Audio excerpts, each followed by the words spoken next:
Australians be prepared for having their faces scanned to use social media?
Good evening, everyone, and welcome. Tonight I've got a guest who's no stranger. You've already been on the podcast, on the stream.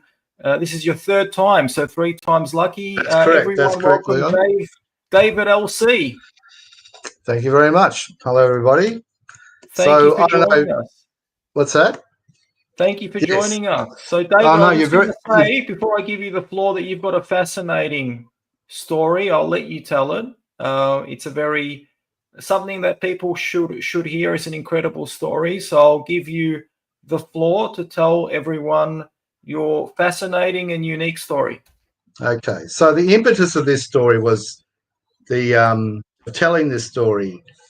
There was two things. One was the video of the woman lighting the fire and saying how, the Muslims were here before the destroyer colonizers, right?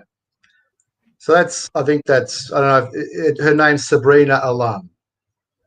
So that was one factor. The other factor was that Trump was sworn in. He didn't swear on a Bible. That's interesting. Yeah. Third factor, and this is on fire with some Jewish, channels online on Instagram. Elon Musk very enthusiastically did the Roman/Nazi salute. So I said the last time I was on, how will we know if Trump is authentic? Well, he didn't swear on a Bible, an Abrahamic Bible. All right, that's one thing. And his biggest ally, if you like, most influential, most powerful ally is, slinging off. And there's a whole. I mean, look. The ADL came out in support of Musk, and what's her name? Miriam Zanova? No, I'm not sure. The one that does the Duff reactions. She did a thing on that. So look, I'm worried about where we're going. I'll be honest with you. I'm worried about where we're going. So that I've had some close calls with certain government agencies, so which puts you on the back foot a bit, and the front foot as well. You've got to defend yourself. And now we've got in Victoria, they're going to clamp down on was it Nazi, anti-Jewish, anti-Semitic hate speech. And so my story, the thing about my story is that it's unconventional, and it's not, my family story. It's not pretty. It's not a chocolate box story. I mean, there's smiles in the photos, you'll see, right? But it devastated my family, and it took away their humanity. And I can tell you right now that no one went through the Holocaust came out a saint. We romanticize war. This is the impetus for this. We romanticize war, and we think it's all about, I was talking about patriotism being defending your family, and I've done that to the best of my ability with a pen and a paper or a typewriter, computer. But if, patriotism isn't going out and getting guns and going to war with other people, and we've been through a lot of that. And this post, what's going on in Israel, people do not understand Israel. And this is a little bit of an indication about what Israel is, in my opinion, right? And I know that my opinion is very unpopular. And I guess the other thing is, like, people might understand where Norman Finkelstein is coming from. Now, I don't agree with everything that Norman Finkelstein says by far at all, but I do understand his trauma, okay? Like, you go through this thing and you think the people... Anyway, let's get on with the story and we'll see how it goes. I'll explain it as we go. So let's go to the first slide if we may. Excellent. Okay. So from Auschwitz to Gallipoli. So that's my yeah, okay, it's all right. Family story. Yep, that's it. All good. So that's my great-great-grandfather. And I don't know his name. His last name was Nagler. But the Jews were in a pail, and the pail went... I should have put a slide on it, but I didn't have time. So when you say the pail, so this is the pale of settlement. The pale of settlement, yeah. That covered Poland, Russia, Belarus, a lot of what we refer to these days as the old Soviet bloc countries, mostly Russia. On the western side of Russia and the eastern side of Europe. And it went from about Lithuania down to the Black Sea. Yeah. So that's where my great-great-grandfather lived. And I think they might have been, quote unquote, emancipated, okay, by that time, in the Haskalah, in the Jewish Enlightenment. So that's the closest link I have to authentic Torah Judaism. Really was okay up until the end of the Pale, and then they were incorporated into secular society. So you can see my great-grandfather, his name was Carl the Winter. He's already gone secular, at least in his dress, right? I can see he's got a very Western look, which was like he's wearing what was really fashionable at that particular time. Absolutely. And yeah, so we're moving away from the Torah way of life. And that's my grandmother, Bertha LeWinter. She was Nee Nagler. So we'll just go to the next one. And so they had 4 children. These are my grandmother's sisters. So this is left to right. It's Lola, Annie, and Fella. So Fella ended up... Those first 2 men were when I had my run-in with the police, they became my role models. So my great-great-grandfather studied Torah, right? And here's the other thing. Thousands of years, the whole Roman occupation of Israel, it's Torah that's got us through, okay? How do you survive, intact? The Torah is the way. So I'm not preaching. I'm not saying that everybody needs to follow the Torah. I'm just saying that was for me, So he followed Torah. In other words, he lived an Abrahamic, life that was guided by, not just an ethical, but an Abrahamic perspective, right? Because I don't like to restrict it to you know, as I said, there's 4 Abrahamic religions, and somehow we need to, in my opinion, we need to consolidate the Abrahamic religions against Mithra, against the Cabal, right? The people who are anti-Abrahamic. So the way that they operate is they divide and conquer, and we need to find that common ground in the Abrahamic law. So it might be unpopular. That's just my opinion, right? So we'll just go 2 slides forward. Okay, they're my aunt. So my great grandfather, his children, he made sure they all were qualified and set up. So fella became a concert pianist. Annie became an industrialist. She started and maintained a knitting mill, and Lola was a dress designer. Okay, so go to the next slide. This is all in Vienna. They started off in Chernowitz, and then after the pogroms, they went to Vienna. Okay, so that's my grandmother.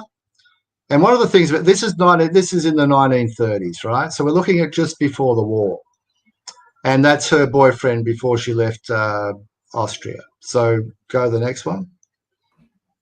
This is just to sort of catch up. So, you know, we're happy, it's gay, it's, you know, this is 1938. There's the date there. The next one. There it is, right? So if you look at the date there, that Reich pass, yeah, it's the 6th of October, 1938. That's 1 month before Kristallnacht. Okay, go to the next one. And there you go. That's what happened. Now I am worried. I'm less worried than I was, but I don't know. I mean, you know, I'm just worried that we're going there. All right. We've got a Nazi salute. We've got apologies. You know, we've got, oh, no, it's not that. It's not that, from, you know, people that, in my opinion, should be defending us, or at least, you know. Yeah. So, all right. What's the next one? Just remind me. I'm not sure. It's what. All right, so that's my grandmother in Australia. She came to Australia. That's my grandfather. He went to Gallipoli, and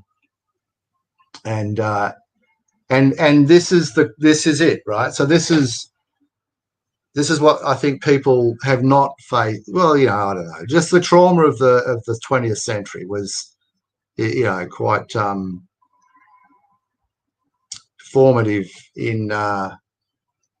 You know, those that went through it, whatever. Those that didn't go through it, just put it away. You know. Anyway, so he was born in England, came to Australia when he was 7. His mother died when he was 7, and his father, they organised, like, you know, match made a wife for him in Australia. And he didn't get along. At the age of 16, he joined up the AIF, the Anzac, and he went to Gallipoli, and then he went to the Somme, and then he never he was never able to have a proper family relationship after that. But, you know, then he went to Africa, and he lived on a coffee plantation. And then when the Second World War started, he went to England to join up, and they wouldn't take him because he was 40, I think. So, yeah, he got on a boat, and that's where he met my grandmother, and they got married. So, yeah, let's go to the next one. I mean, this is going faster than I thought it would. But anyway, so these were my grandparents, basically, de facto. So that was my auntie Meta and my uncle Paul, and my grandmother's in the middle. So he was a great guy. He taught me maths and everything. All these people, it looks like they're happy and, you know, having a good time. But they, you know, when they talked about Hitler, it was Mr. Hitler, and the fear in their eyes, you know, yeah, they were traumatized by it, and they didn't lead a religious life or a Torah life at all. They're completely secular. So, you know, All right, let's go to the next one. This is going to be quick. Sorry. That's my. That's all right. So That's my. It's hard to talk about your own family. Like I could talk about Hmm. systematic stuff. This is what I had for the. That we can talk about this afterwards. Actually, we can still talk about this. Actually, yeah. All right, let's do that. It's a bit confronting, having my family in public, but because there's things that I would like to say about it that I can't say in public. So that's my mother, my dad, my auntie Sally. She went through Auschwitz. Joseph Mengele. She could never have kids. so that's the lady on the left here. Yeah, the That's lady on the left. with the short hair, really short hair. Yeah. Yeah, that's in Caulfield. That's in Keogh Road, Caulfield, in maybe 80, something like 80, I guess. Oh wow. That's my brother and myself. I'm in the middle, and my sister's on the other side on the right. So,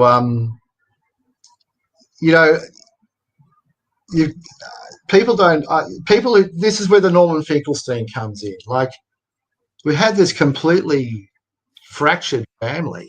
I've listened to Norman Finkelstein talk about his family, and I can relate to it, And Can I ask you, yeah, is that your father in the middle that's there? my father. Yeah. Can I ask so you about him? Yes, you can, and look, it's good because we discussed a title for this. It's not as my father, I think, lived one of the most. Like I'm very, I live in public housing. I don't have a lot of money Can I just at quickly all. jump in and ask, was he Yeah. Jewish? Oh no. He was he was an Australian supremacist. So it's not right to say neo-Nazi. That's not exactly accurate. But he married a German Nazi. I don't know how to explain it. It's like, So let's just stop for one second. yeah. So firstly, let's just go back a little bit to give the audience some context. Yeah. First, you married your mother, who is Jewish. Yep. And he is a supremacist, like a white supremacist, a white nationalist, which some people or a lot of people would describe as a Nazi, but maybe but that's debatable. But then afterwards, he divorced your mother and he married a German Nazi. That's correct. So that's absolutely correct. I just want to give the audience some context so that people won't get confused. All right. So here's one added thing of context. He got his start by marrying my mother and getting a full partnership in a public accounting firm in Mildura, right? And that got him his career. He was a bonded teacher. He did commerce and geography. He was a high school teacher who wouldn't let me go to high school, right? And he wanted to leave there and come to Melbourne. So he got a job with BASF. Right, that's AG Farben, split up. There was ICI, Bayer, Herxt, and BASF were all AG Farben. So he got a job with AG Farben. This was Jewish kids and a Jewish wife. And then when he finished with all that, he married a full-blown dinky die Nazi. When I went to meet her, right, he said, "Oh, don't say anything about being Jewish." You know what he said to me? He said, because her father was born in Palestine, right? He was a Templar. He was a Templar. And he left his father, not obviously not on this photo, but my stepmother's grandfather was supposedly assassinated by the Haganah, right? So my dad, on the way to meeting her, said, "You should be considerate of her because her grandfather was killed by the Jews." And then we're sitting at the table. Some context. The Templars were Germans. They were not Jewish. They were Germans. I guess they were descendants of knights, full-blown Germans who had lived in Israel, or what was known as Turkish, the Ottoman colony of Palestine, which later became the British colony of Palestine. So just some context there for the audience. For those that don't know who the Templars were. Yeah, so they lived in Jaffa, I think, which is now sort of Tel Aviv, old city of Tel Aviv. And then at the table, she said in German, "Jews are not welcome here." So I don't know how many. Yeah, I don't know how many. I was like, 17 or 18 or something at the time, and just been through this terrible divorce and everything else, and yeah, it was, and that's what I mean. People, like my story. I am going to write a book. I have to write a book about it because it's not something you can talk about that easily, and it's nuanced. But I mean, it blows my mind that my dad would even entertain that. That's the first thing. But we lived in it. Like, we lived in it. And, my mum's family, they were all traumatized. And the only living relative was this aunt, my cousin, or my grandmother's cousin. My grandmother died when I was 4.5, 5, something like that. And I just turned 5. And my auntie met her and Uncle Paul, which were like my grandparents. They took my dad's side. Everyone took my dad's side in the divorce. He was very persuasive, and my mother was extremely distressed and traumatized because he was a passive aggressive abuser. He was shocking man. I mean, it's a terrible thing to say. Looking at him, it's the most insidiously evil man I've ever met. Can I just stop you for a second? So your father, you can let me know if, I mean, you mentioned it before. So in addition to being a white nationalist, he was also a Freemason. Is that correct? He's what's known as a Lewis, as far as I knew. His dad was a Freemason, but so was my mother's father, a Freemason. He also wasn't Jewish. But we would never have known if he was a Mason. He never shared anything with us. He controlled our lives 1,000%. He made sure that we never got an education, never got a qualification. Why? What's that? Why is that? So that we would remain dependent upon him, so he could control every aspect of our life. Wow, that's just mind-blowing. Yeah. And, that's what I mean. The book would be, I mean, I'd probably have to change the names because my sister's story is just horrific. I mean, and it was always somebody else's fault. It was always your fault, right? It was always your fault, and it was, and the rest of his family were just shocking. His sister, to get away from them, and this is where the whole Muslim thing comes in from and I have a broader perspective than just Israel on this. My dad's sister married one of the toughest, meanest, angriest farmers you ever met, right? A real ornery critter, right? Don't come anywhere near him. She put that between her and her family. And my cousins, 2 of my cousins, converted to Islam and married Turkish Muslims. No, I met one of them, very decent man, right? But this family was toxic. This Freemasonic family were just, yeah. Anyway, let's go to the next slide. I don't know what it is, but we'll find out. There we go. Okay. All right. So this is Auschwitz. So this slideshow is going to be over before it even starts. So yeah, when my dad died, he said to me, this is his last words to me, right?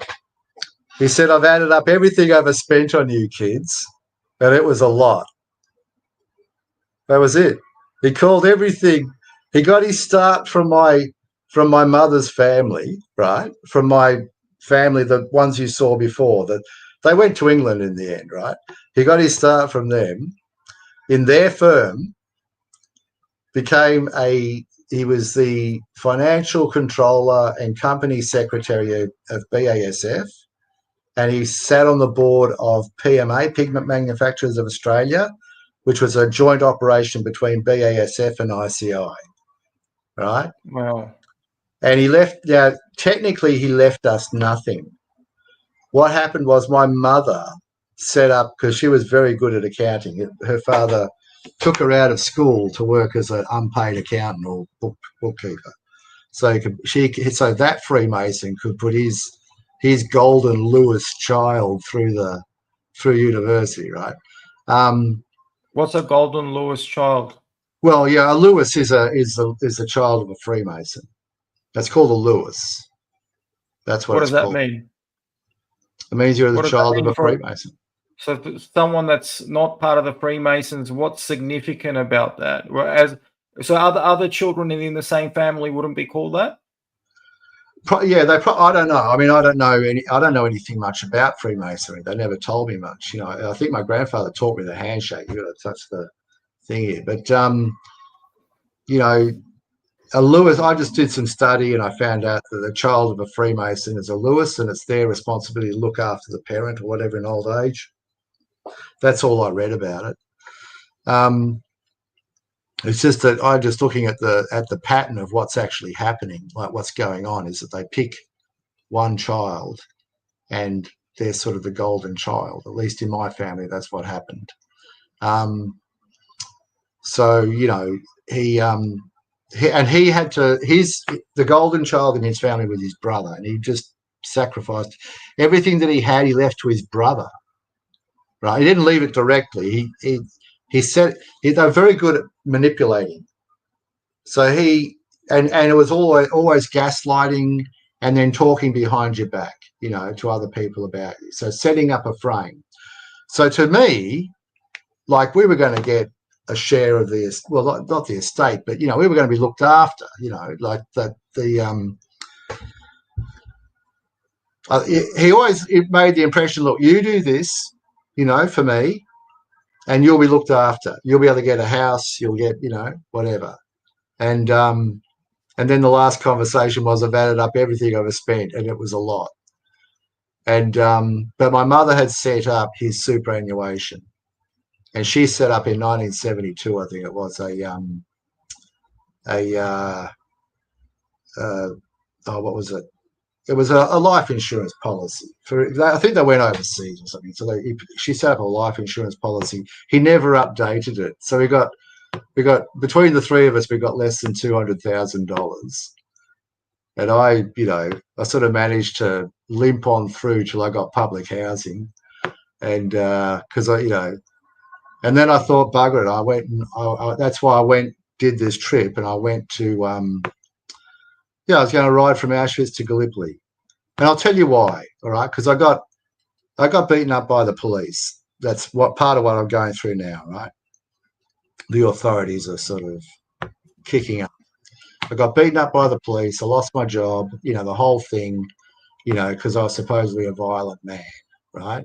And that goes to this, and this, you know, this thing about the woman talking about, you know, what did she say? While the colonizers destroyed, the Muslims built peaceful and respectful relationships based on trade and trust. Well, I'll talk about that in a minute, just by the by. It's, you know, it's about setting up stereotypes. It's called political conditioning. And this guy, Just Milu, he was captured by the Nazis in the war sometime. He's Dutch. They interrogated him. He was a psychiatrist or a psychologist, a psychoanalytical psychotherapist, and he worked out how to withstand the interrogation. And the key he found was, rather than trying to stay silent, talk your head off. Just tell as much as you can, right? So anyway, I'll just get a bit distracted by the comments. But yeah, so this guy, my dad, just manipulated us so that he could give everything to his brother, right? And somehow there was an ethic behind it for him. That's why, you know, this thing when the United Nations said, the Fabians said a moral law common to humanity. The moral law was common to humanity, right? Yeah, that's that in terms of my dad's thing, that's Freemasonry. That's how you justify human sacrifice, basically, whether it's slow or fast, you know. So that's why things are all biblical at the moment. So we can just go back a little bit. Sorry, David. Yeah, sure. No, so your father. You suspect that your father was a Freemason, but there's no confirmation. And he would never have told me. He never told me. Right. So and you said if he was a Freemason, then this would be going back generations. Oh yeah, yeah, yeah. And I'm sure his That's brother was a interesting. Freemason. Is that common in Freemasonic families that they would only have part of the family involved in it and the rest of the family shut out? Is that a common thing? I think it might be if you're Jewish and your dad's a Nazi. To be honest, Right. So you know, you're saying that he kept you out because, I mean, he wasn't Jewish, he was a white he nationalist, but he kept you out deliberately because of your Jewish identity from your mother's side. his I don't know how to explain it. It was like an ethic. So they're and this wasn't to do necessarily with Freemasonry. This was just to do with being a white supremacist, right? They're not Australian. They should give that to us. They're not Australian. Um, they need to learn what real life is like. Well, they shouldn't have that. Was the first premise is they shouldn't have that. They're not Australian. They should give that to us. They need to learn what real life is like. They're orphans, dagos, abos, or Jews, right? So take your pick. And he quietly, that was his ethos. So it was perfectly. He was unquestioning about it. Like there was nothing. That's what's so insidious about it. Like he never ever faltered from that position. It was ethical that we should have nothing. It was ethical that we should just fade away and die off on the vine, because he married a Jew for the money. She had her family in England had money, so they had a knitting mill. They went from Vienna to England. They got set up with a knitting mill, and my aunt. How did your parents actually meet?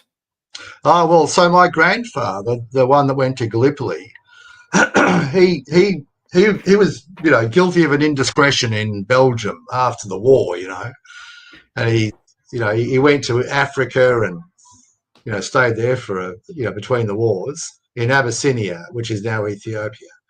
And he went to England. He met my grandmother. He came back, and then around about the mid-50s, a woman in Belgium was given his address, and she wanted to blackmail him. She tried to blackmail him. So my family in England paid her off, which was a fortune. And then in 56, they moved to Mildura, away from Melbourne. And the family set up the firm, the accounting firm for them, or bought an accounting firm for them.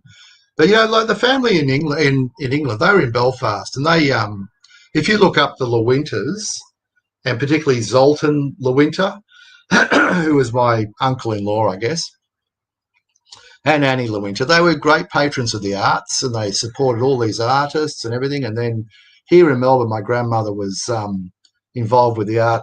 They lived down here in Black Rock, and they fraternised with the Boyds. So they were quite. She was very bohemian, and then they went to Mildura, and she died of a broken heart. He took on a mistress, like a long time mistress, and married her 1 month after she died or whatever. So it was. And when he was dying, they had two Arthur Boyds that Arthur Boyd had given my grandmother, and I guess him as well.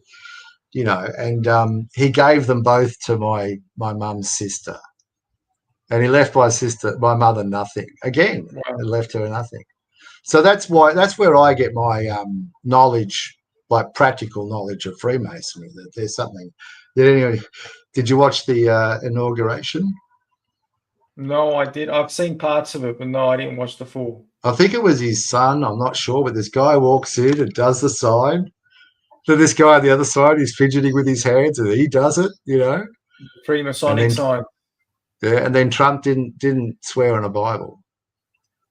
Interesting. I'll be honest with you. That scares the hell out of me. I'll be honest. That's why I'm worried. Do we get the part where your parents met? Did we get to that part yet, or? Well, they met at school. They met at the swimming pool in 1956 at the Mildura swimming pool. Your parents? Yeah, my parents. That's how they met. My mum had just moved up from Melbourne, and my dad he was 16, she was 14, and that's when Oh, they met. well, okay. Yeah, yeah. And how So long were they together? I think my dad he was probably it would have been 82, 83 that they split up. No, it would have been Okay. before that. It would have been about 1980, I think. It's hard And to. how did the parents on both sides, on both the white nationalist side and the Jewish side, react to this union? They disowned my mum, and they went with my dad. They backed him, and this No, is no, what no, I'm no. talking. Let's go back. Let's go back a little bit. No, I'm not referring to Yeah, the divorce. I'm referring to when yeah. they first got together. You have a Jewish How did they woman react? and Yeah. and on one side, and you had a non-Jewish white nationalist on the other side. So, how did the respective families react to that when they first got together? Well, Did they first, approve of it, or what was the reaction? yeah, no. See, this is where the trauma comes in. They were completely secularized. They rejected Judaism. When I told my auntie Meta that I was going to Israel, so I hadn't seen her for years since the divorce. My mother was dying, and I was going to go to Israel, right, when she died. And so I went to see my auntie Meta and Uncle Paul, and he was a great guy, really amazing guy. This is a man who taught me trigonometry by surveying his property. He had 3 acres or 4 acres in Warrandyte, and he had a theodolite and a ruler, and we surveyed the property. That's how I learned trigonometry. Anyway, so she said to me, "Why are you going to Israel?" And I said, "Well, because I'm Jewish and I want to, learn Judaism." And she said, "Oh no, you're not Jewish. Hitler wouldn't have said you were Jewish. Mr. Hitler wouldn't say you were Jewish."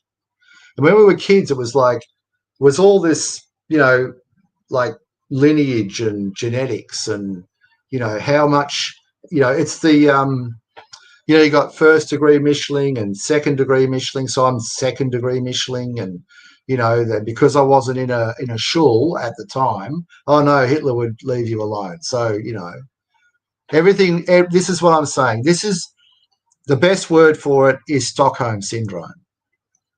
So, why I read books like this, right?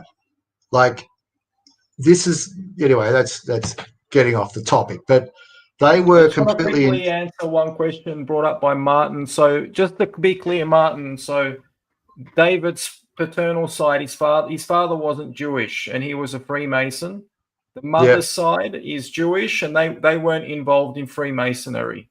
So, I hope that answers your question, Martin. Well, yeah. I would also say that. Yeah, that is a vital question. That's a crucial question. That is a crucial question. I would question that because I've heard. I don't know. I haven't met personally, but some religious Jews are known to be Freemasons. So I don't know. And this is the. I mean, I have in my opinion, I don't think you can. I think it's a contradiction, and I question. So I agree. I agree absolutely 1000%. If there are some individuals involved who might identify as religious Jews, I would question how religious they are.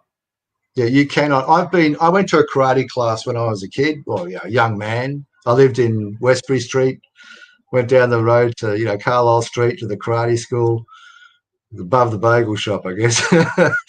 But all the Jewish guys wouldn't bow, because you can't bow. So how can you be a Freemason? It's and notwithstanding the fact. Anyway, let's just that's it. We've answered that question. So yeah. So it's not like it was like being It was like being. It was just normal. Do you know what I mean? Like it was just normal. Like we had Christmas. All through my childhood, we had Christmas. And everyone would come. And they're all Jewish.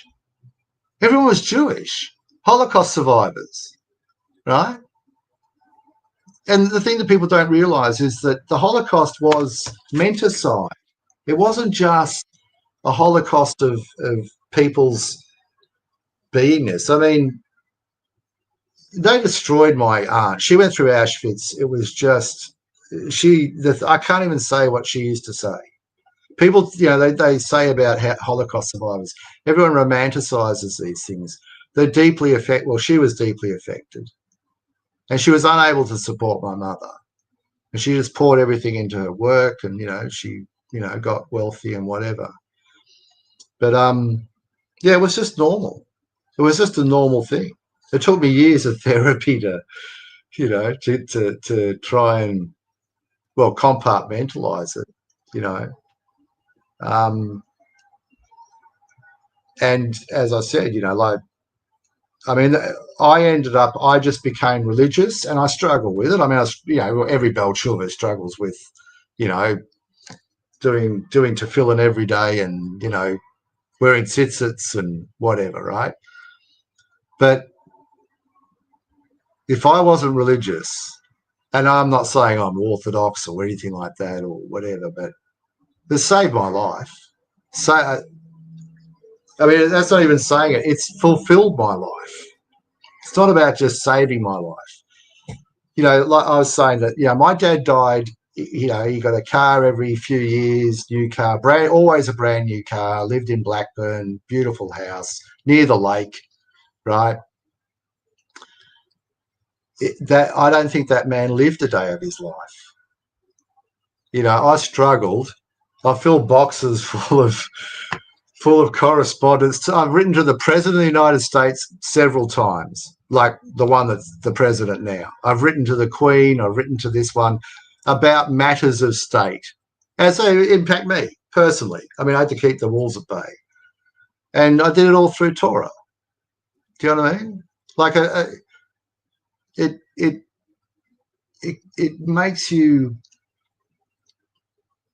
A king is a king. It doesn't make them a god. It doesn't make them anything,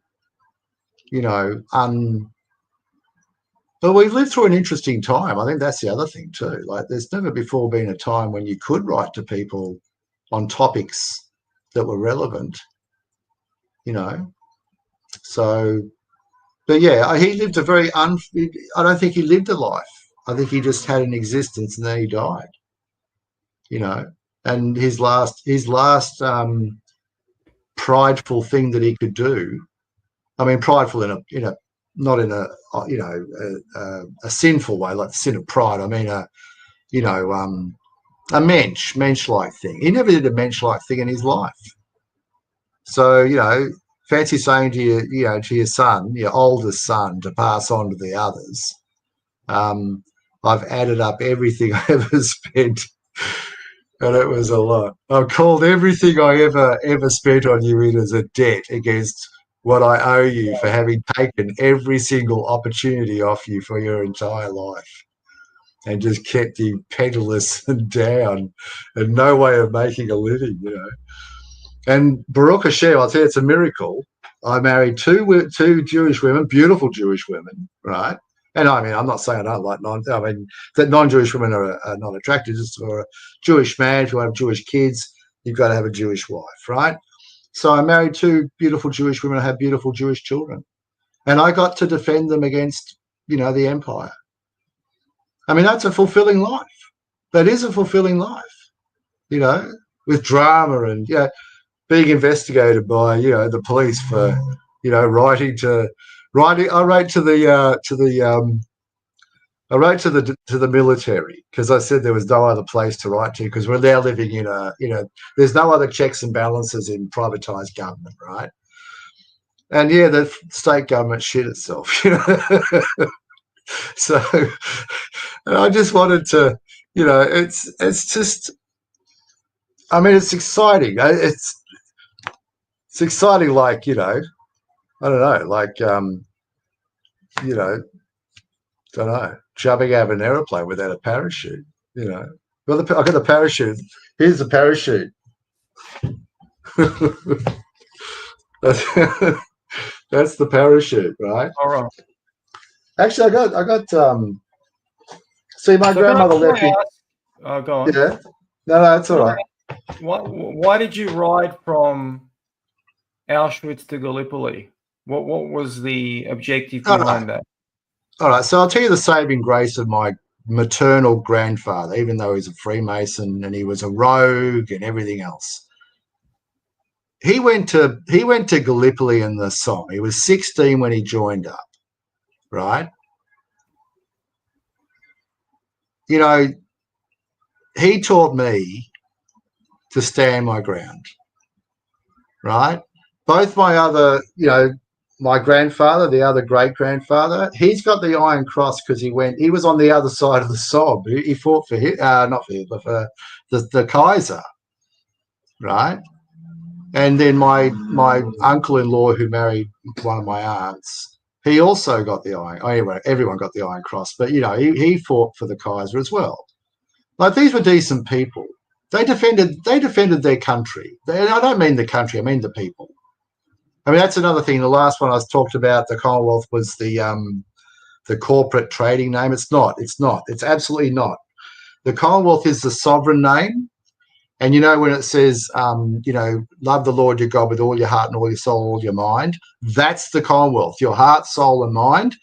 The mind in Hebrew is like all your resources, all your might. That's the Commonwealth. The Commonwealth is alive, so it can't be incorporated.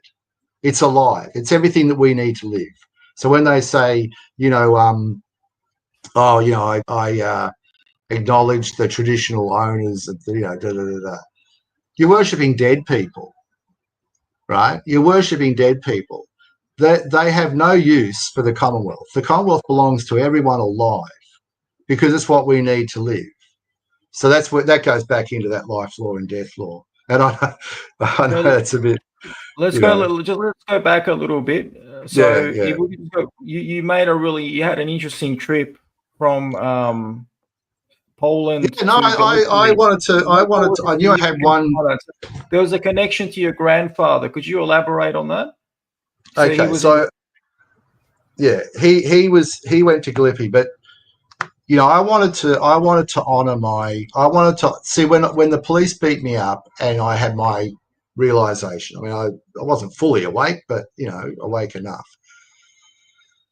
And you have to gather all of your resources. Okay, you've been beaten up by the police. They go and ring up your employer and say you're the worst person on earth. And here in Australia, then the employer tells you to bugger off. And and I had kids. I had at least 3 kids to look after. I had a few kids. At the start, it was more. We've got 7 kids all up, but we've got 6 together. And I've got another kid with another child with my first wife. So you have to gather your resources, and my resources were these people. I mean, that's why these people are on these photos and not, my dad's family, right? These people, it was them that I drew down into my being. They went through what they went through, right? And they went through pogroms, and before, if you go back, but yeah, those ones directly. As I said, the one studied Torah, and he was a decent human being, right? And there was another grandfather. I lost the photo. It got lost. But and then my grandmother's father made sure that she had an education. That was the one thing that my father categorically made sure that we did not have. So these were decent human beings. These were human beings. My Uncle Paul, he taught me maths, coached me maths. I brought the textbook along the first time. We never opened the textbook. We compasses and set squares and theodolites and walking through Warrandyte bush, memorizing magic numbers, right? Wow. So, the square root of -1, for example, I can show you how you can have peace on earth with Judaism, Christianity, and Islam with the square root of -1. But we'll leave that for another time. Anyway, so tell us more about your trip from I had all right. So it was 2018. I finally got into public housing, and I'd sort of squirreled away, you know, enough to get on an aeroplane with a bicycle and take my son with me, right? Now, you know, it wasn't really the right time for me in my life. I knew they were going to close the borders. In 2018, like Wow. at the turn off, I have this weird sixth sense, call it what you will. I have a theory about it. All that toroidal field. I just have a sense, like I predicted the first Gulf War 6 months before. And when I write my stuff, well, I did used to write, I'm not writing it anymore, but, you know, it's not time to write anymore. Now it's time to stop writing. Yeah, I sent one, we're about the voice. I called it something about the, you know, I sent it from the Berlin and Stalingrad of the 21st century, Melbourne, Australia. And yeah, anyway, so yeah, I knew the borders. I didn't know. I just had a sense they're going to close the borders. And because this hasn't been, you know, none of this is sort of by chance. Like, you know, do you really think the virus was a organic, you know, what do they call it? Serendipitous, naturally occurring. Yeah, so I knew the borders were going to close, so I got on a plane as quick as I could. I bought the ticket. We left on July 31st, 2019, for 3 months. Wow. We got off at Berlin, and my son found out that I used to smoke dope. That was great, yeah. And then I thought, no, we're not going to be able to ride because he had never ridden before. So we put our feet in the English Channel, and then we went to Gouda and had some cheese, and then we went to The Hague, right? Because I wrote to The Hague to get into my public housing, and I mean, I wasn't just arbitrary. Don't get me wrong. I had a case. You know, if I didn't get, I was being evicted, and I needed to get into public housing. Otherwise, my kids would have been in danger. So, yeah, it wasn't. You know. Anyway, so and then I thought, well, we got on a train to Berlin, and we had to stop over in, what was it called? Yeah, where they had the Romans got their asses kicked by the Germans. Do you know that, in the forest of Teutoburg or whatever it was called? I can't remember now. Anyway, back in during Julius Caesar's time, or yeah, it was. I think it might have been. Yeah, it was Vespasian or whatever. I can't remember exactly. They lost all these legions. There was a show about it that German TV did. But yeah, we were there, and I can't remember the name of it. So we stayed there, slept in McDonald's. They wouldn't let us go to sleep, waiting for the train. Then we got to Berlin, and I got a fantastic. Like, I haven't been overseas much.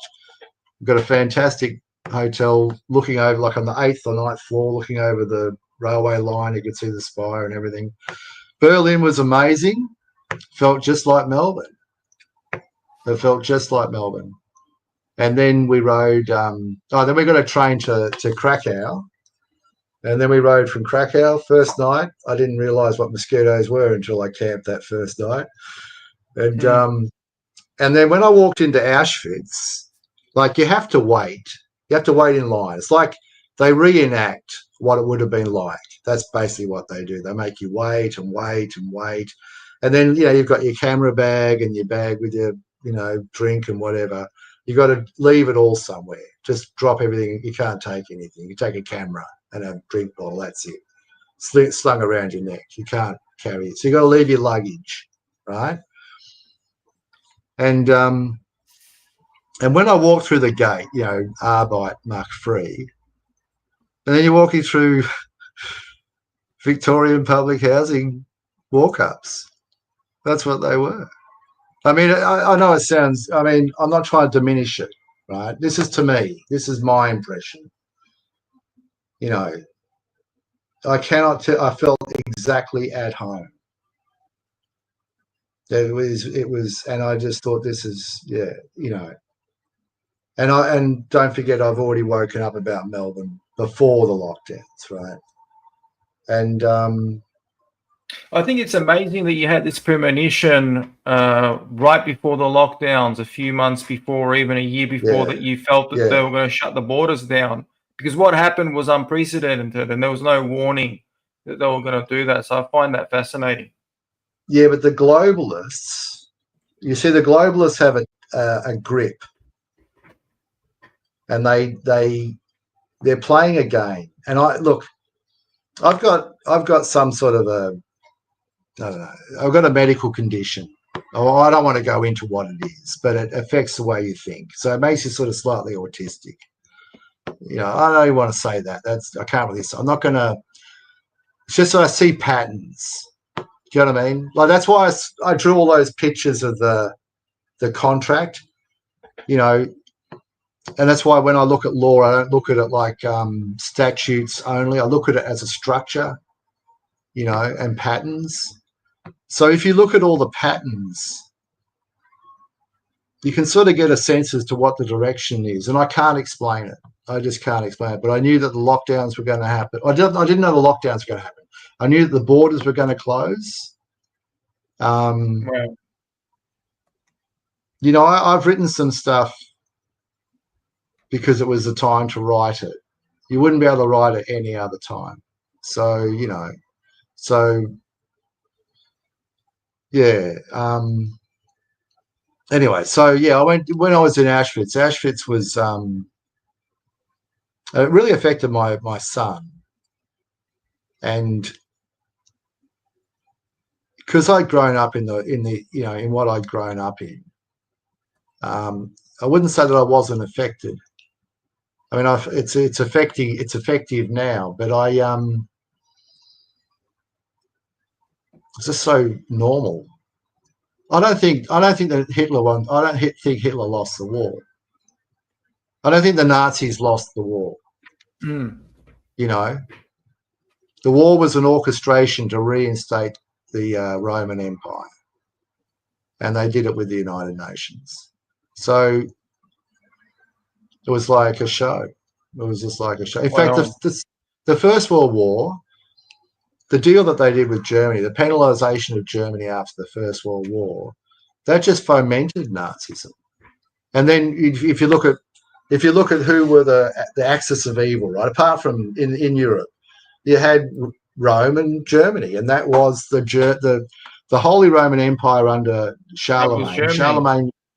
Charlemagne was a Frank. He was German. We say he's French now, but he was from the Franks. That's why it's called France. So, yeah, it was. Well, but the fascism was based on Rome. So the whole Mussolini based it on ancient Rome. Yeah, that's right. So the corporatist state. The fascist salute is the Roman salute. Yeah, Elon Musk. So the corporative state in the doctrine of fascism, that's privatized government. That's what it is. And you can't. So all duties are owed to the corporations. You're a corporate officer of the corporation. I disagree with you, by the way, in relation to Elon Musk. I don't think he did a Nazi salute. I mean, look, you could. I'm open to your view, but I don't think it was a Nazi salute. I just think the guy's got Asperger's, and he was trying to wave to the audience. All right, I'm open to your view too. All right, I really am. It's his way of doing a wave to the audience, in my opinion. From the heart, from the heart. And I actually, I'm not trying to make any statements of fact. These are just awkward because of his Asperger's. His Asperger's makes him he's socially awkward. So, and he does things that that appear to be awkward. Yeah, well, he doesn't realize that they're not appropriate. All right. Well, and that's these are my fears. But I'm open to being corrected on that. Yeah. I hope I'm proved wrong. Seriously, there are things that I don't want. These are my fears, or concerns, I guess you would say. They're not fears, but not swearing on the Bible. That's a bit of a worry, What did Trump swear on? Nothing. Nothing. Melania held the Bible, and he had his hand by his side and just put his hand up and made us an oath. So, so I don't know. Anyway, so yeah, I wanted to honour my family, and I wanted to breathe the air that they breathed. My uncle Paul was from Prague, or at least he studied in Prague, so I went to Prague. Oh yes, and here we are, the heroes that shed their blood. This is what Ataturk wrote at. It was his speech, and they took this out and they put it on the plaque at Gallipoli. And it says, those heroes that shed their blood and lost their lives are now lying in the soil of a friendly country. Therefore, rest in peace. There is no difference between the Johnnies and the Mehmets.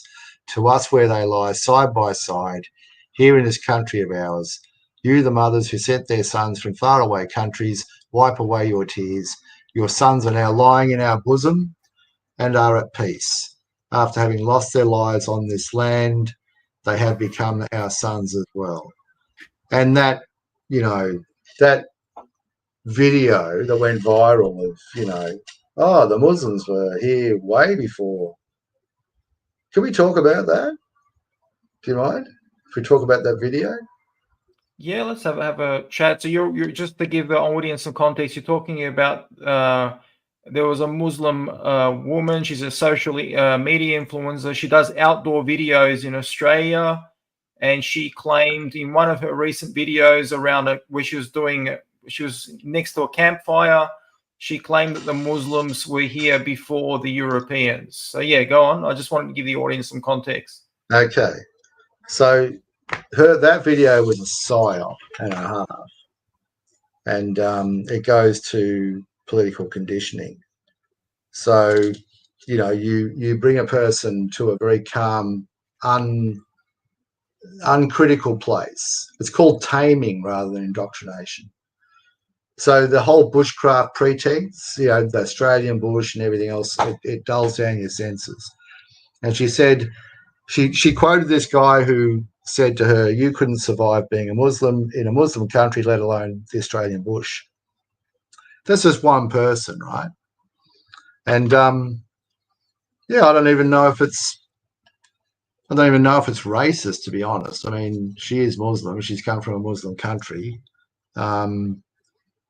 And, they're pretty rugged, I guess, and she's come here. I don't know. I mean, it's like, I don't know. But it's one comment by one individual. So then she goes on and she says, now this is textbook, right? Here's something they don't teach you in school, right? So I'll go through it in a minute. Muslims have been in Australia longer than European colonisation. Muslims built real respectful relationships with Aboriginal communities. They traded goods, shared stories, built families, and they did it with integrity. While the European colonisers, brackets European, while the colonisers destroyed, so let's take out the European, while the colonisers destroyed, Muslims built relationships based on trust and respect. And this isn't just history, it's connection. The Aussie bush is part of the land that we have been connected to for centuries. There it is. So before you come at me and the other million Muslims in Australia, maybe take a second to learn about history and leave that racism at the door.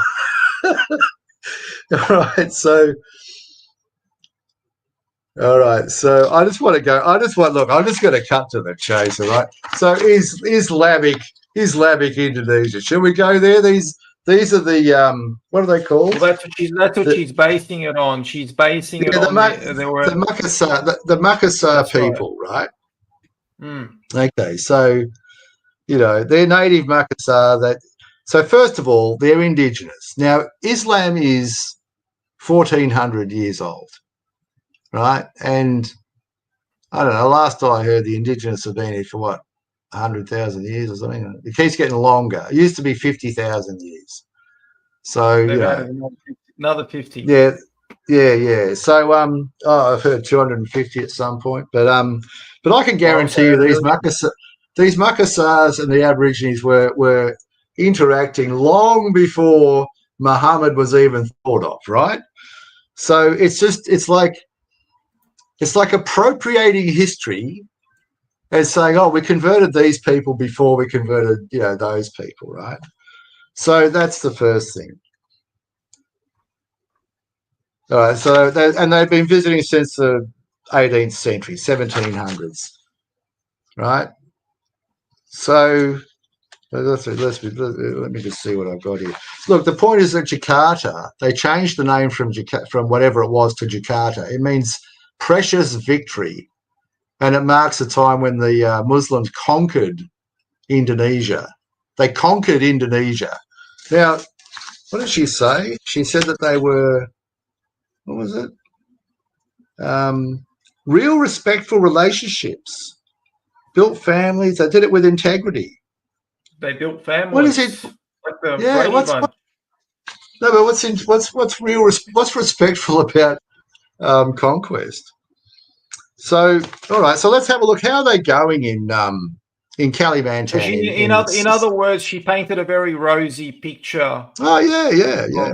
So on October the 30th, 2005, 3 Christian girls, 15, 17, and 17, were beheaded by Muslim jihadists in Poso on the Indonesian island of Sulawesi, where the Makassans are, right?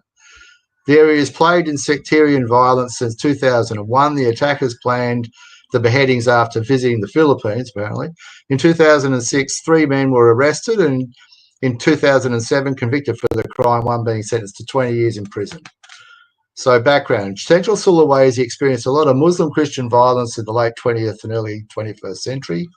The most serious violence and Poso riots occurred between 1998 into 2000. Over 1,000 people were killed in the riots. Tens of thousands were expelled from their homes. After a period of relative calm, hostilities were reignited by rumours that Muslim girls had been raped by Christian men. A man. Thousands of Muslim Christians were killed during the following year, and more than 60,000 families are reported to have fled their homes in the process. So that's 05. So now 2018. 4 Christian men were beheaded in a horrific terror attack in Indonesia on Tuesday. Open Doors reports the attacks occurred in Kilimagjo village, Poso Regency in central Sulawesi, and has been blamed on Islamist extremists belonging to the terrorist group East Indonesian Mujahideen. So on April 12, 2020, police in Muslim-majority archipelago of Indonesia were searching for suspected terrorists.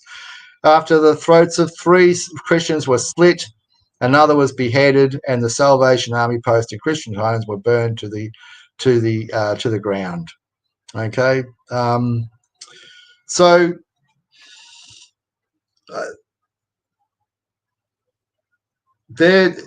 here's the thing, right? I mean, I know that this is controversial, but there's a history behind it. We had a pale of settlement, right? And you know how I work in word alliteration and word games or word patterns. So in 47, they partitioned India into two pales, I guess. You got India and Pakistan. Pakistan had 2 regions on each side of the country. Then they did it in Palestine, right? And they're doing it here. They've done it here. This division, and it's controversial. And I know it's controversial that we talk about Israel. And I guess that's, the experience of my family. I'm not a Zionist, and but we need Israel.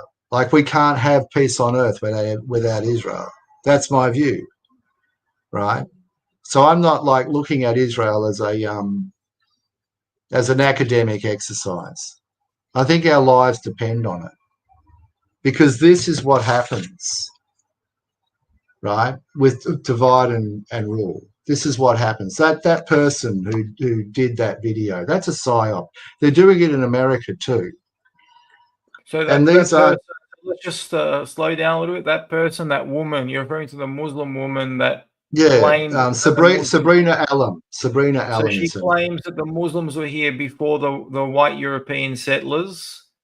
Yeah. And to top that off, we're going to have Australia Day this long weekend. It's coming up. And Yeah. what's going to be happening in the city, in the CBD, folks, listen to this. For those of you who are sympathetic towards the so-called Palestinians, they're going to have an Invasion Day rally in the city this long weekend in the CBD. It's not going to be an Australia Day rally. And guess who's leading it? The Palestinian activists, the so-called peaceful Palestinian activists. There you go. And what are they going to do? They're going to call for the destruction of Australia. So wake the hell up, people. Wake up. Absolutely. Absolutely. The thing that you have to remember about Israel is that Israel wasn't created by Jewish people. The modern state of Israel was not created by Jewish people. It was created by the United Nations. And it was created deliberately. And they're doing it in Australia now. And everyone who's, rallying behind, first of all, the Palestinians, in my opinion, they do not follow the Quran. Love thy neighbours in the Quran. They're forbidden from doing what they're doing. I'll disagree with you on that one. All right, no, look, I'm a novice. I'm not a au fait on the Quran, but this is what's happening in Australia. What I can say is this. Can I just say something? Yeah. A lot of people, especially in the Australian freedom movement, it's not a lot, but there are people in the Australian freedom movement who sympathize with the Palestinians, and they pay no attention to the fact that the Palestinians here are calling for the destruction of Australia, and they do that openly. They completely ignore that while sympathizing for them. They buy into the propaganda, and they push the propaganda that there's a genocide in Gaza and that people are starving. But when they released the Israeli hostages a few days ago, what happened? Look at the footage. Yeah. There were thousands of Palestinians cheering. They wanted to rip those hostages apart. They wanted to rape those women. They wanted to kill them. They were behaving like a bunch of savages. They didn't. And that's what's going to happen here. They didn't. These Palestinians that were cheering like savages, if you watch the videos, they didn't look like they just went through a genocide. No. They didn't look like they went through a famine. They were all in good shape. They were all well fed. They had their smartphones. Thousands of people holding up smartphones and laughing and cheering as these hostages were being released, handed over by the Red Cross. That's not how you behave and act and look if you went through a genocide and a so-called Holocaust. Sorry, I went on a bit of a rant. No, that's exactly why. By all the bullshit that people buy into and push, especially in the freedom movement. And that's why I put up this thing, right? Is that people don't understand that you can be happy. Everything is normal one day. 1938, they're skiing. 1938, in the early 1938. And in November, it's done. It's done, and then 2 years later, you're in a concentration camp, and they're infiltrating the guy Angus 72. What's happening in Australia is wrong. What's happening in Palestine is wrong. Also, what happened to the Israeli hostages was wrong. Thousands of Palestinians who supposedly went through were victims of a genocide. And went through a famine, surrounded these women and were cheering like a bunch of savages. Look at the footage. They didn't look like they went through a famine or a genocide. Wake up, Angus. This long weekend, Angus 72, you're going to have thousands of people rallying in the city, waving Palestinian flags, and they're going to be calling for the destruction of your country. So wake the hell up. They will kill you. They will lie. They will. I had an experience this week, right? It was unnerving. The level of gaslighting and lying, and it was someone of that persuasion. They don't see you as a human being. People don't understand.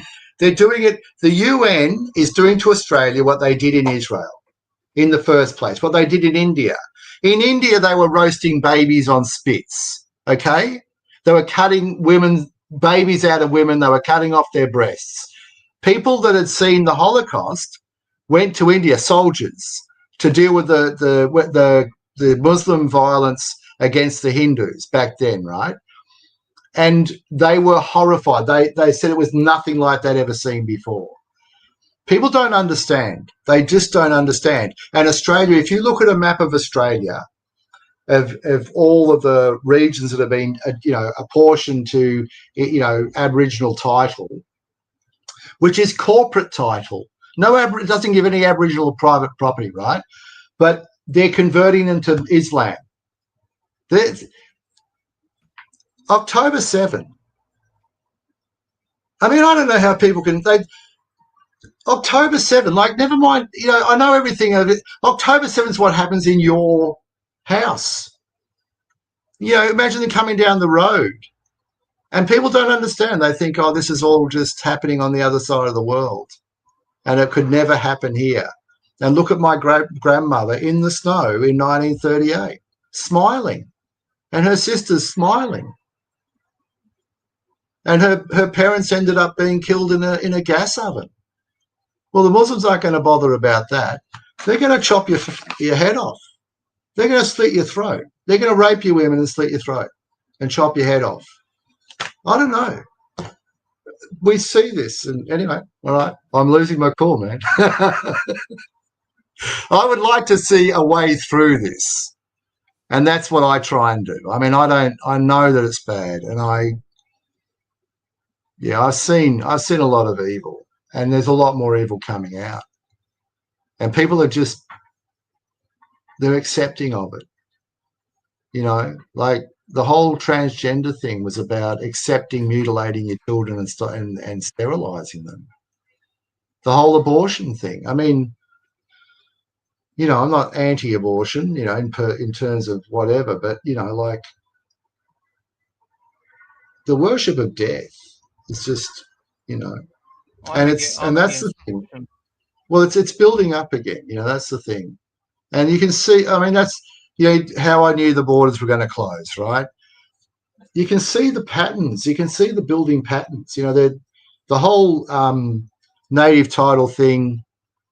Eddie Mabo lost his case. He didn't get ownership of his land, right? And everyone says, oh, it's a huge success, Eddie Mabo. Well, he lost. He had a plot of land up on Thursday Island. They all went up there, had a look, He just wanted his land. And they said, no, you can't have it. We're going to put it under a black crown land, right? Anyway, that's sort of Linda Sanford. Linda Sanford. What's that? Palestine is the First Nations people. I'm looking at the comment here that someone put in. So, Linda, the name Palestine, literally in the Bible, it comes from the biblical Hebrew. It literally means invader. Okay? So much for being a First Nations people. Go learn some history. No disrespect for you, but go learn some history.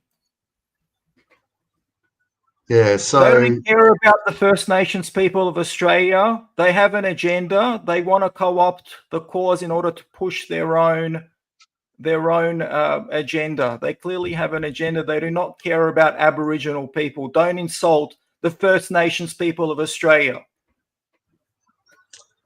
Yeah, so it's and that gets back to this Commonwealth concept. That we're not like rooted into the ground like a tree. Like we're not, we are allowed to. It says in the Bible to, be fruitful, multiply, and go forth and expand and populate the earth. So, and the Aboriginals are also, they're from India. Their genetic background is through India. Everyone's from somewhere else. Like, what's all this? I'm sick of this bullshit about bloody first. I mean, seriously, it's a Commonwealth. You worship the living people. Who exactly are you going to choose to die, and who are you going to choose to live in a 15-minute, what do they call it? A ghetto, like, yeah, I don't know. It's as I said, I try and find solutions. Enlighten me, Linda. Enlighten me. I bet you can't even find Palestine on a map. No offense, but I bet you can't. A majority of people who are marching of the people that drop kicks that are marching in the city can't find Palestine on a map, so-called Palestine. Why don't you enlighten me, Linda? Tell me some, teach me, educate me about some history, Linda. Yeah, so I think the indigenous. First of all, the indigenous thing is a United Nations eugenics agenda, and you think, oh, the indigenous. Well, they're bringing in. They're going to engineer their own indigenous people. They're going to have a global system. They're going to have the elite at the top, and they're going to fly around. And if you survive as an indigenous person, you'll be Muslim, and you'll be an art exhibit. You'll be a zoo. You'll be in a zoo. That's what indigenous means. It's a taxonomy. It's not. It's not a society. That's a prison. That's like saying, "Oh, I'm in. I belong in this land." It's saying that you don't have a soul. That's what it says. It's an insult, as you say. It's an insult to so-called indigenous people. Every single person has got a soul, unless you don't. I mean, if you don't want to have a soul, that's fine. It's up to you.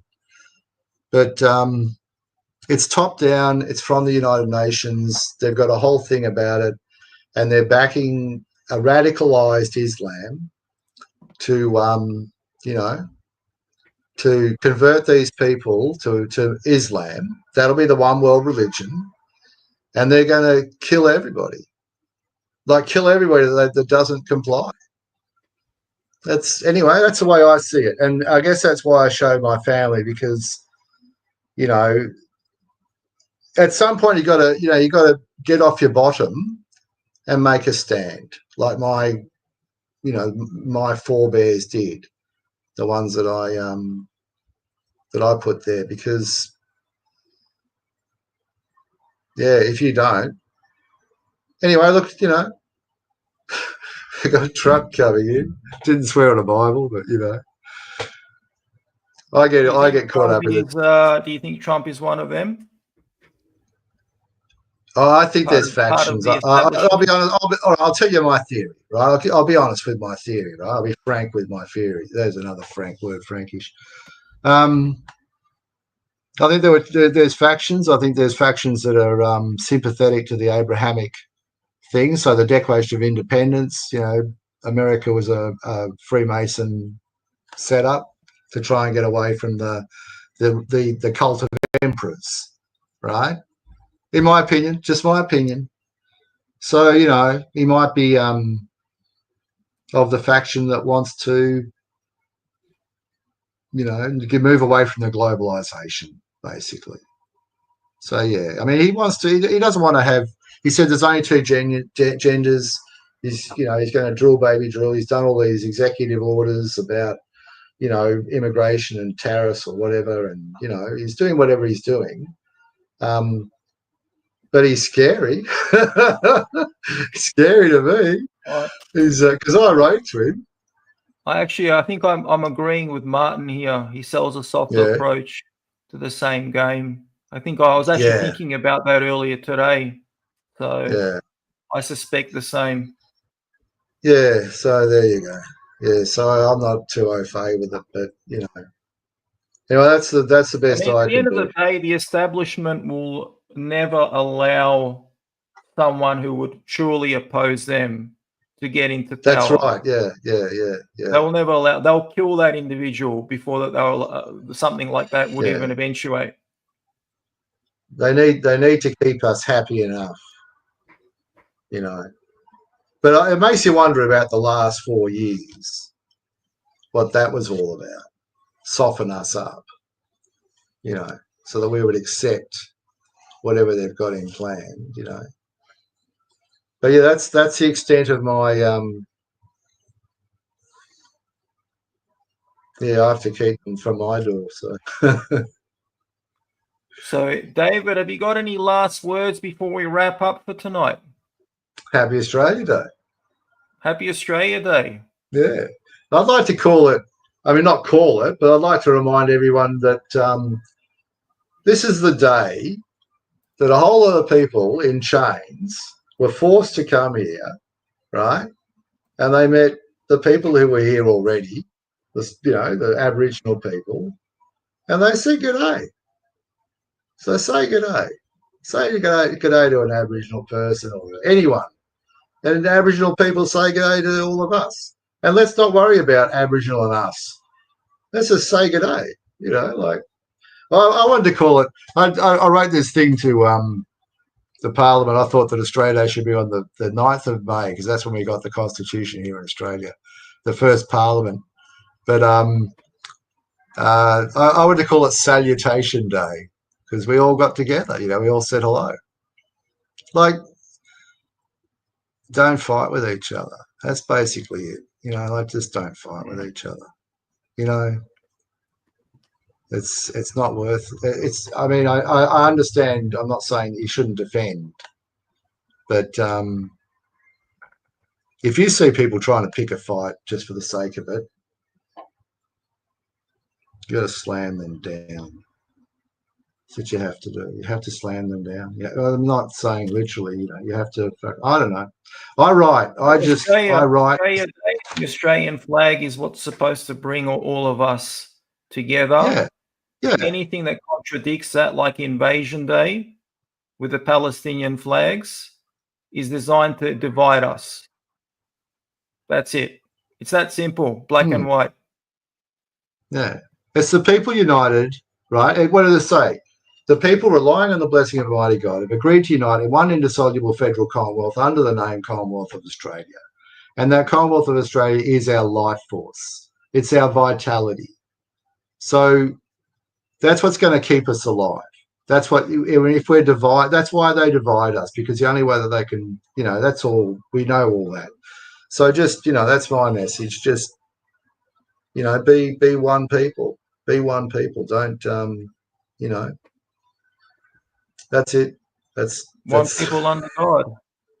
Now, exactly. Everyone, if I could ask everyone a favor before we all wrap up for tonight. So if you can all go sign up to clo.social, set up by a brilliant man, Michael Gray Griffith. Great initiative, good alternative to all the other social media platforms like Facebook, Fascist Book, that engage in censorship, although Mark Zuckerberg is claiming that he's now a changed man, but take that with a grain of salt. But please take a moment and sign up and subscribe to CLO Social and encourage other people to go on and use it. So, David, thank you so much for coming on again. I'd love to have you on. Thank you for having me. Thank you for having me. Lovely to have a chat with you. And thank you, everyone, for listening. And God bless. Happy Australia Day. God bless. Happy Australia Day.